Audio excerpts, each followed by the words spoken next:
In this episode, I'm joined by Jen, a health and wellbeing coach, mum of two, and the founder of Body Brain Belief. Jen helps high-functioning mums regulate stress, quiet the food noise, and reconnect with themselves, all without the pressure of restrictive all-or-nothing plans. Her approach is all about creating structure that works for real life, not against it. Jen also lives with PMDD and speaks openly about her own experiences, blending her professional expertise with personal insight to help others navigate both their mental and physical well-being. I'm so excited to chat with her today about finding a balance, breaking free from burnout, and learning to support our bodies and minds with compassion, especially when living with PMDD. Enjoy.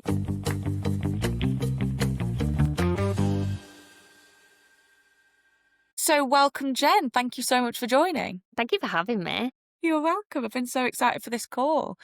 And for those that don't know you, I'd love to hear a little bit more about your personal experience and how that led to Body Brain Belief. Yes. Okay. So I'll try not to go too in depth, but my journey literally started when I was 11. I was put on my first diet at that point, and I would say that it brought around years of shame around my body and food. I had a really, really difficult relationship with food. And what I noticed the older that I kind of got, and I started training to be a primary school teacher, and my mental health started to becoming really, really prominent. I had a lot of perfectionist tendencies, and around a similar time I actually met my now husband, who was training to be a personal trainer at the time, and he actually, not only did he speak about me in this lovely new way that I'd never experienced speaking about myself, but he also taught me about nutrition, about actually weight training, which is exercise that I actually really enjoyed. And I started to kind of shift my why behind turning up and looking after myself, my well-being and my health, for the first time ever, away from weight loss. And that was a really big moment for me. And at the same time, I was very much struggling with some pretty chronic stress at work. I was really struggling with hot sweats in the middle of the night. And I would say that was my biggest one, because I've always been known as a really good sleeper. And I think because I wasn't sleeping, it was like real alarm bells for me. And I also had, my hair was falling out, and the breaking point for me was I was in the middle of teaching my year 6 class, and I just started crying and ran out of the room. And that was when I was like, this has got to change. So I leaned more into my health and wellbeing side of things. And from that, Body Brain Belief was born. It was about, for me, shifting why I was showing up and looking after myself so that I felt better mentally, which actually allowed me to start seeing that I was enough. It shifted that self-belief for me. And the reason I give you all my backstory is because one of my early clients that I started working with basically joined, and I get a lot of women that I work with who have various different things that have stopped them from being consistent. And she was like, oh, I've got PMDD. And I was like, oh, what's that? So as I do when I don't know what something is, I went into my research, and I was like, oh my holy word, that is like my life. Like, I think I was 29 at the time, and I was like, that is wild. How have I never noticed this before? This is everything that I struggle with in life. And then when I look back and I started thinking about it, my mental health was massively tied to my cycle. And that was kind of where my journey started, and how I ended up getting diagnosed. So that is the journey of Body Brain Belief, which actually led me to my PMDD diagnosis. Wow. It is honestly just so, like, I always hear these stories about people discovering what PMDD is and having lived with it for so many years. And that's how same happened to me. I came across a blog article about it, having spent like 10 years living in the dark with it. And I was like, oh my God, that's what I've got. And like, isn't it just crazy to think that we up until that point, we'd never made the connection. We'd never heard of PMDD. We'd just been putting up with it for such a long time. And like It's you've that. mentioned symptoms there, like feeling of overwhelm, not being able to sleep. They're all such huge symptoms as well, and you were just sort of having to put up with it. Yeah. So I'm glad you finally identified what it was. And it's amazing that you've set up Body Brain Belief as a result of that as well, and I can't wait to talk a little bit more about it. But many people with PMDD or, menstrual health conditions do experience that intense feeling of overwhelm, especially in the luteal phase. What role do you think systems and routines play in managing that kind of cyclical stress, and how do you think we can make them flexible enough to work when our energy changes week to week, because it does fluctuate so frequently? Yeah, and I think that's the key thing, isn't it? I think we typically in society we're taught that things like systems and routines are really rigid. I think for someone like myself as well, who's come from a background of diet culture where it was all like, do it this way or you're not good enough kind of scenario. I'm also a bit of a perfectionist, grew up doing well in school. So it was like, you do it this way or it's not good enough. So for me, I got really caught up in like a perfectionist routines and systems, very much all or nothing thinking.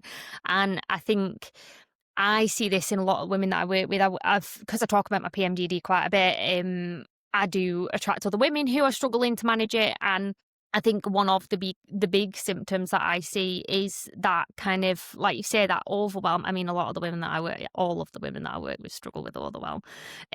But when you've got that all or nothing thinking, flexibility is so difficult to find that grey area in between. And one thing that I found really, really helpful is firstly breaking that down, which takes time. But we use something called our ABC strategy at Body Brain Belief. And basically, you take something that you want to do. Say, for example, you want to start going on a walk. Really basic example, and you break it down into A day, which is a great day, you feel like you can achieve anything, a B day, which is a challenging day, but I can give it a good go, and C day is an impossible day. So like your worst of your worst, like imagine your absolute worst day. And then what you do is you take your goal. So say, for example, an A day, it might be you go for a 20-minute walk. On a B day, it might be that you just focus on getting outside. On a C day, it might be you literally stand at the back door and get some fresh air, and you might be like, well, yeah, that's not a walk, Jen, but you are physically moving your body to get to that back door, which actually for some people could be an incredibly difficult thing to do on the worst of the worst days. It depends on what your worst days look like. But if you ever come to a day and you've not got anything on there that it feels achievable, then you just need to tweak it to find what does feel achievable. And I think when you start to become flexible with it like that, there's always a way that you can succeed. And I think when you vary so much across your cycle, like my big ones are my energy and fatigue. So I literally do not physically have the same capacity for 10 days out of my month as I do in other Yeah. times. So I actually can't physically do what I normally do. So I need to be flexible with my expectations. And it took me time to get to that place. And it took me time to know that actually it is okay to do a little bit less. And that if I've got 40% to give and I give 40%, then I've given 100% that day. And that really changed the way that I was thinking about success. In terms of the systems and routines, though, one big thing that I would say is when you automate as much of your life as you possibly can and work deeply on building those habits in your, for want of a better phrase, good weeks, then you need to do less work in your challenging weeks, because when you've got the systems and the routines already running in place, it's easier to be flexible with them. But give yourself some grace on building those systems and routines in those challenging weeks, and know that actually it might just take you a little bit longer to embed those habits and those systems and routines. And I think that can be the challenging thing for most of us when it comes to building those lovely routines that make us feel so much better about life. 100%. I love that, because I, like you, definitely struggle with fatigue, and just unable to sleep and just having no energy. And I think, you always, when you're in the good week, you're always like, right, this next menstrual cycle, I'm going to smash it. I'm going to set all these tasks and routines, and I'm going to try and do 20 minutes walk or whatever it might be to like make me feel good in ways that I think actually do make me feel good when I'm feeling like me. And then it comes to the luteal phase and I'm like, I can't do any of that. And then I beat Mhm. myself up because I can't do it. And it's a vicious cycle, because actually if I'd have just set lower expectations for myself and like set the bar a little bit lower and adjusted my routine to like what I was actually capable of, I wouldn't be beating myself up as much. Because I think nothing's better than when you, like for me, doing the littlest things is really difficult. Getting in the shower, washing your hair, making your bed, whatever. And actually, it can be so rewarding and like get a little dopamine hit when you tick that I've made the bed, or I've Mhm. changed my pajamas, and just doing those little things and like reducing the need to do everything that you would normally do when you feel like you is so important. Percent. Do you know something that I've noticed with myself is that like I'm not very good at keeping up with the day-to-day stuff around the house. I think because I'm hitting capacity at such a lower level, I've just not got the energy to keep up with stuff. So I've started to like out loud and give myself permission when I notice that shift of like, it's okay if the house isn't tidy this week. Because what I then noticed was I naturally just kind of like flitter it back to how it was when my energy levels pick up again. Yeah. And it's just that permission. And I think what you said there about like the managing your expectations, like if you pre-think about what you expect, then that's success. It's when you try and do something and feel like you have to adjust your expectations is when you then beat yourself up. Whereas if you say like, look, I physically can't do that, so this is what I'll do instead. That's why I love the ABC strategy, because when you pre-think out what you know you can do, then that is success. You've defined it. 100%. It's adjusting it based on what your body is telling you it needs at that Mhm. time in the cycle or whatever stage in life you might be.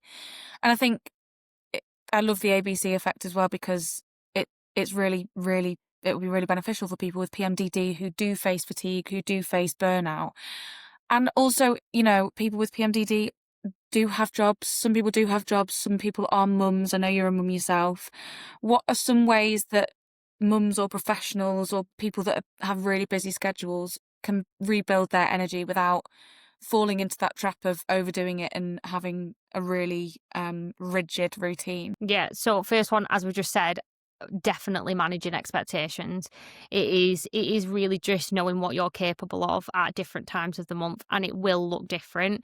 I think one of the things that I struggled with more so than anything when I became a mom was just this whole new extra demand. It was like I couldn't cope with that time of the month before, and I probably did get to a good place where I was actually feeling okay. Then someone took my periods away from me for 9 months. I was on top of the world for 9 months. And then they came back with a bang, and I was like, holy crap, I don't want to live my life like this, because that 9 months didn't enjoy being pregnant with twins, did enjoy how stable I felt. I was like, I need to do something to feel that level of stability. Like, I found that really, really difficult to go from it, like feeling, I hate using the phrase, but I did feel normal, to then going back to having to navigate that again after such a long time was really hard hitting. So I think it really got me thinking about mums, but mums who have like additional things going on for them that add even more brain load. And it is why I started to shift into, I've always worked with women, but why I started to shift into mums a little bit more, because you just can't do it in the same way. And even before working with mums, I worked with high performing women, so women who just typically have done really, really well in life. So there's tends to be a lot of pressure put on themselves, high pressure jobs, things like that. So this applies to anyone outside of mums. What I would say is managing those expectations, really, really important as your first protocol. The second thing that I love is using 2-minute moments. So I think a lot of us, when we think about trying to find space for ourselves to give ourselves a little energy boost, we think big and we think Mm. like finding time for a bath or going for a big long walk or doing our skincare. Like, but actually, those things that you can do in 2 minutes, like have a brew, focus on your breathing, in for 4, out for 6, keep it dead simple. That longer out breath taps into your calming nervous system. It's little things like opening the window and getting a bit of fresh air, having a cuddle with your pet, like the things that someone actually said to me, I have a little handout that I give out of these 2-minute moments. I call it my 2-minute moment menu. But someone said to me, they were like, "Oh, I already do all these things." And I was like, "Great. But are you actually mindful when you do all these things, or are you just automatically doing them?" Because if you can bring yourself into that moment and actually use it as 2 minutes to charge yourself up. So instead of like drinking your brew while you're wandering around the kitchen, you actually just sit on the couch and enjoy experiencing that hot brew or whatever it may be. It might be in the shower. Instead of thinking about what you need to do for the next 10,000 hours, you just feel the hot water on your body and you allow it to soothe you. Like, it's taking things that you might already be doing. I've met a lot of women who aren't. So putting those moments in are even more important. But if you can like anchor them to things that you're already doing, I always start with a lot of us believe that we're not consistent, but actually when you start to look at what things do you do every day without thinking about, we are actually pretty consistent with a lot of habits. Things like brushing our teeth. Maybe you've got a commute to work that you do every day. Like there'll be things that you do every day that you don't even realize you're doing, and using those as little anchor points for yourself and connecting little 2-minute moments to those for yourself. So it might be that when you brush your teeth, you, I don't know, listen to your favorite song while you're brushing your teeth, because that always picks my energy up. I love music. Music massively shifts my energy.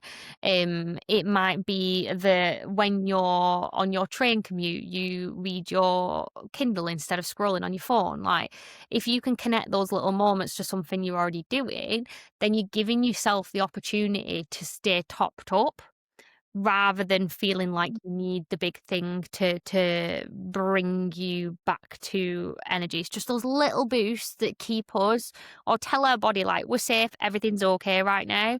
And for me, I need those more than ever when I'm in that luteal phase. Like I like they're everywhere. I'm currently in it, and I am currently trying to build a kitchen with my husband, and what I will say is that it's not okay. So Sounds these awful. 2-minute moments are every 2 minutes.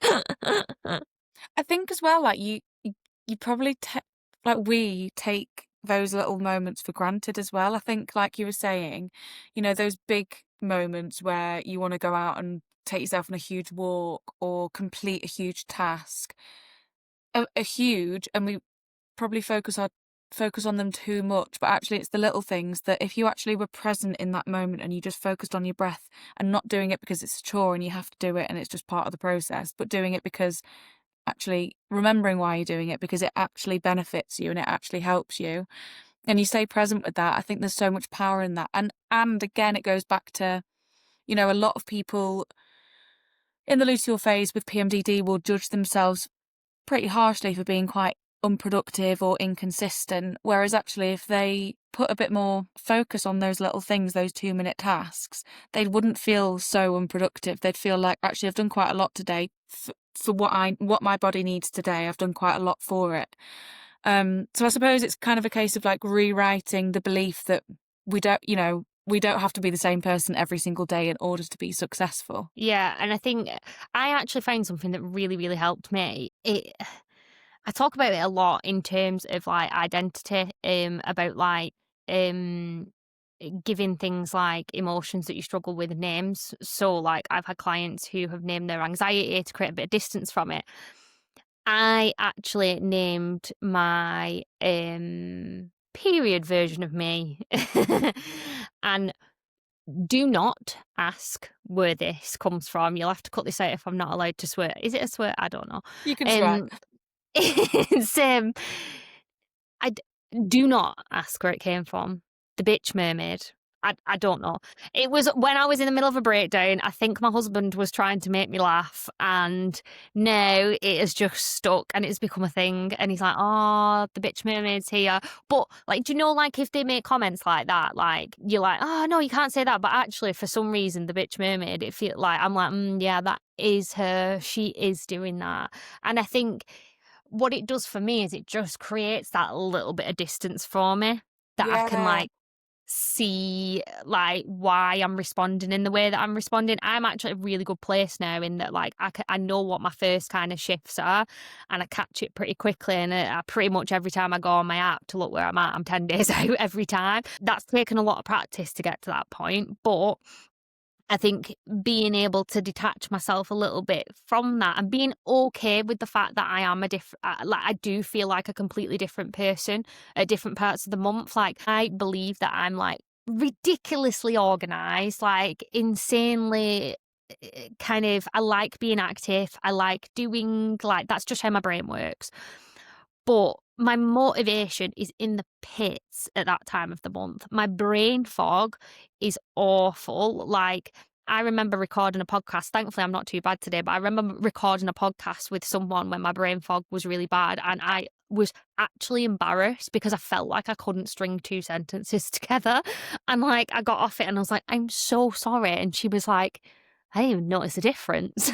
And I think it is, we can feel like this like massive different person, but actually a lot of the time we are pretty good at still functioning. We just don't feel like we're doing it to the quality we normally do. So we beat ourselves up about that. I mean, that's my personal experience anyway.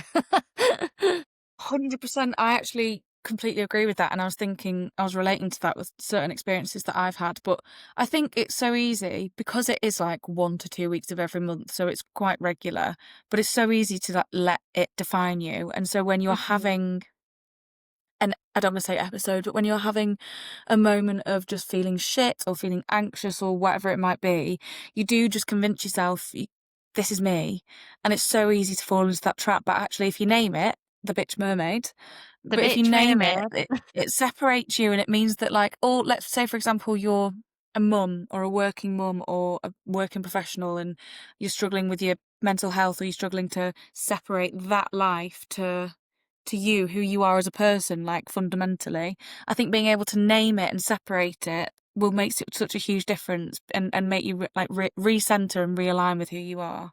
Yeah. And do you know what? One of the most, before I got, before I even knew what PMDD was, one thing that I found incredibly challenging was I didn't know it at the time, but during that part of my cycle every single month, I had thoughts that I wanted to split up with my husband. He wasn't my husband at the time, but I am literally so beyond happy in our relationship, have always been, and like literally just have this I'm so lucky that I have this incredible relationship. But that was so confusing for me every month that I kept thinking I wanted to break up with him. And then when I found out about PMDD and I read that one of the symptoms is that you kind of question your partner and the fact that they've not provided you a baby, even though your body doesn't actually, may not even want a baby, but that like your body's still going, hey, you're not good enough. Why haven't you given me a baby? Like, I was like, oh my goodness. So I still really like him and like everything's fine.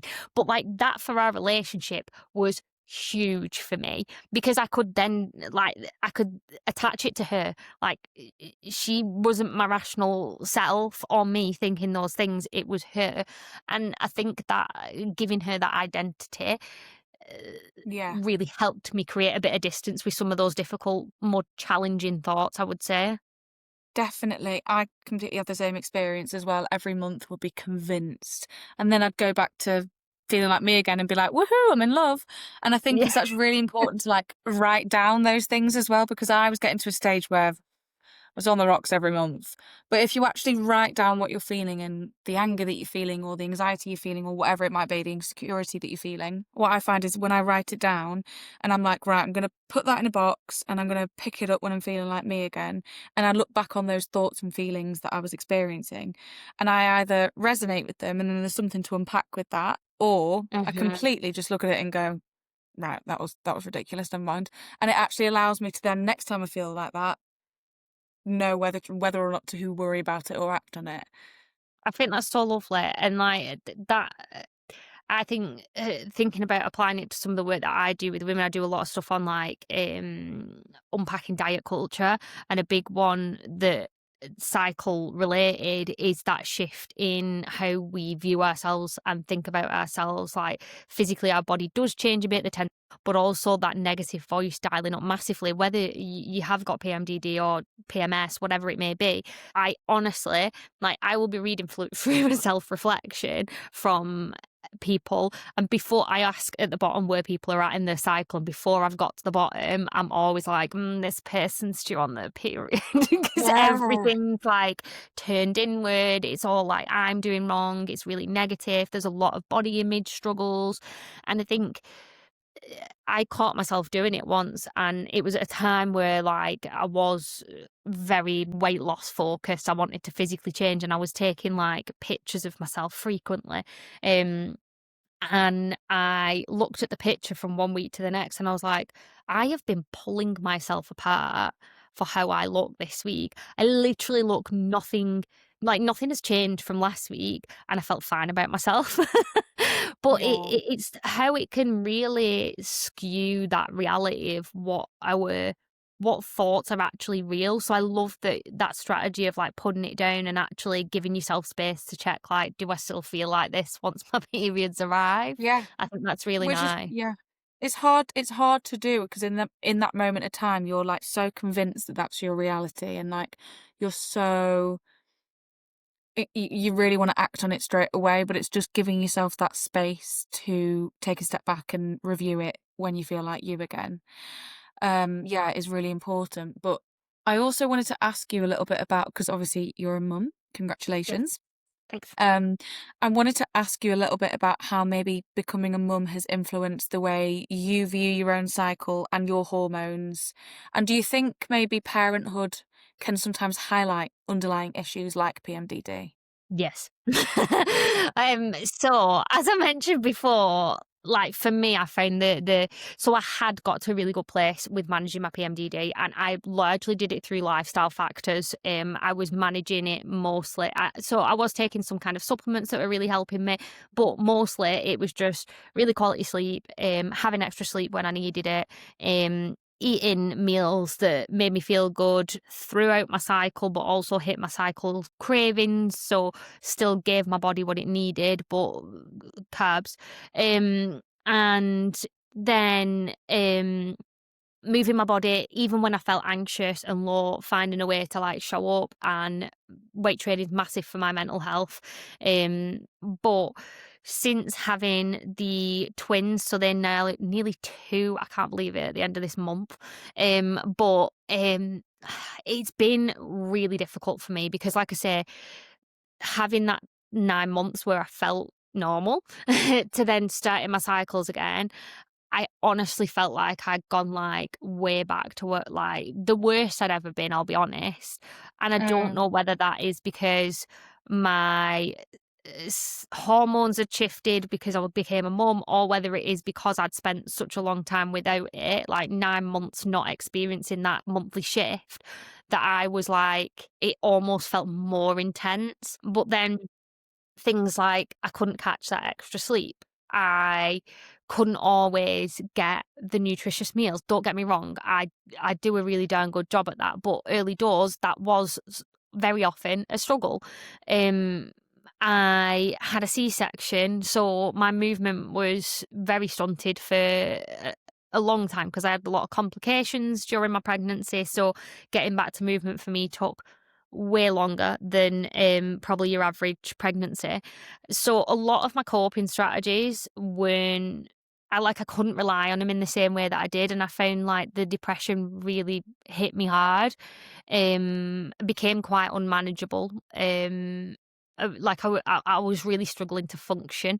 And when you've got twins that are so young, and it was a lot to ask of my husband. So at that time, I decided I was gonna try things a different way because the lifestyle factors weren't working. So I think at that time I tried going on the pill. did nothing. What else did I try? I tried something else, which interestingly, I think the pill masked my PMDD for a long time, but actually post-pregnancy didn't make a difference. So that was a really interesting thing, because I went on the exact same one as well. Um, Interesting. I know. I tried. What else did I try? I'm sure I did something else, but I ended up going on SSRIs, and that Yeah. changed everything for me. And I was like, this is what I need right now, and this is amazing because it has got me back to a place where I don't feel such a big dip in my cycle again. Um, Also, don't know if you have spoken much about this, but my friend told me about the antihistamines doing the rounds on TikTok, and I was like, I'm not jumping on the bandwagon until I've got some science. Spoke to a doctor friend, and he was like, some science, estrogen, histamine. Yeah. Tried the antihistamines. It is the only thing that has helped my fatigue, like insanely. Like, I cannot Wow. tell you.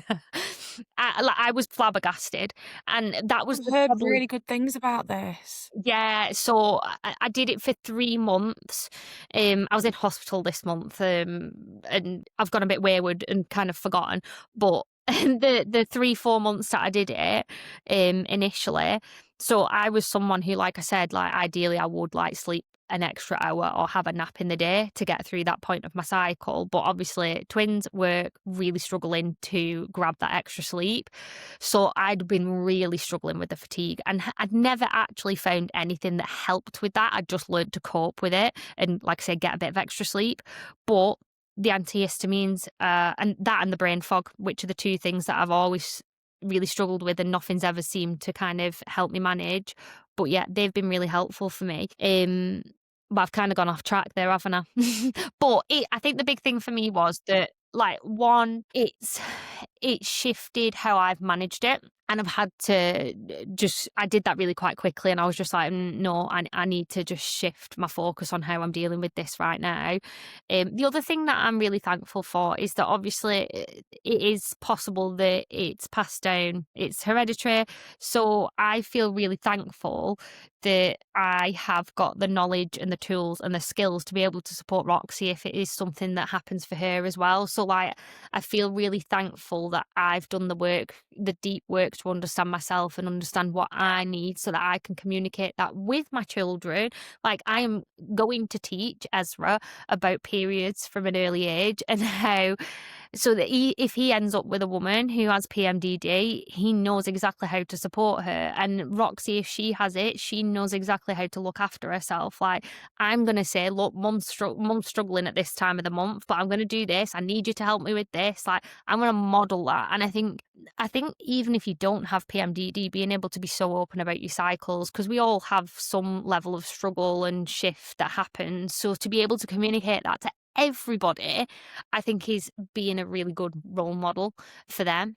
Definitely, definitely. And I think as well, like, can you imagine if you'd have had that level of communication, or you'd have had those conversations when you were their age? You probably wouldn't have found out about PMDD when you were 29. You could have tackled your PMDD a little bit earlier.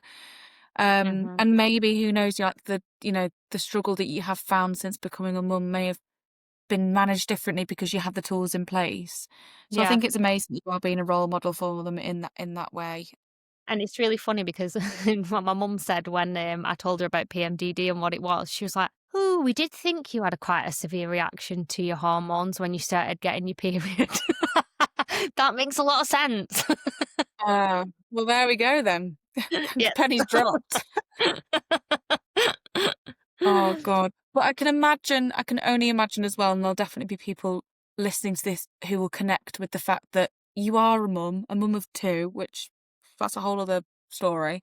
Um, Having to deal with PMDD, having to cope with just general life and like adjusting to life as a mum, but with PMDD as well. And I think that is hard. I think that is just really hard. And so, what do you think for people looking to come to body brain belief, and to have that sort of safe space to feel seen and understood and that sort of thing?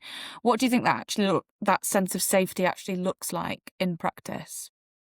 Yeah, I would say personally, like my big thing is you'll notice even from me just talking is I'm a complete open book. Like I think I like to just give the real life. Like I'm not here for Instagram perfect life. I am here for like one big thing. Like when first started using social media, I used to get really caught up in comparison, and particularly around my body specifically. But like to be someone on social media who, yeah, is an inspiration and is showing people how I am looking after myself, but also I'm going to tell you if things are crap. Like right now, the twins have hit the terrible twos 2 weeks early. We have got a kitchen being renovated, as I said before, which I am building with Phil. We have done the plastering and the painting and the building of the kitchen this week. Yes, I am insane for doing a renovation project. Don't ask me why I've done this. And I'm also trying to run a business somewhere in between that. However, um, I'm being real life about that, but I chose this life and also I feel like I've got the tools to manage it. Like I think I love to share my story and my big thing is like I'm completely judgment free. Like I think so many of us feel so alone in our own kind of bubble in terms of our struggles. I think that's why things like this podcast are really beautiful because I know there'll be people listening and just feeling like they've been seen. And I think that's why I love sharing my story and being open about my struggles and where I'm at because I think it can feel really isolating, particularly if you're trying to make sense of it all.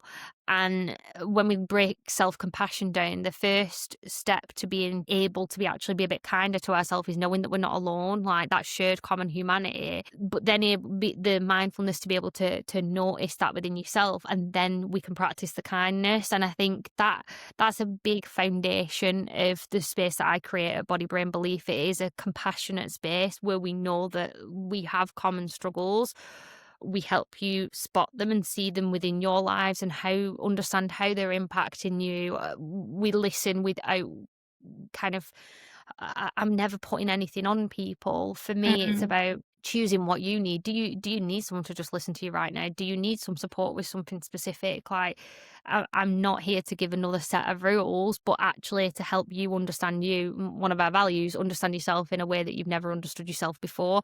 And I think that probably came from my own personal journey of everything, unpacking my mental health, my IBS, my PMDD, my Yeah. probable neurodiverse things that I'm currently working through. But I think just being able to know you are not alone is like the Mm. foundations of being able to feel like you can start changing something because there are other people doing it and like doing all right most of the time. I will put myself in that category.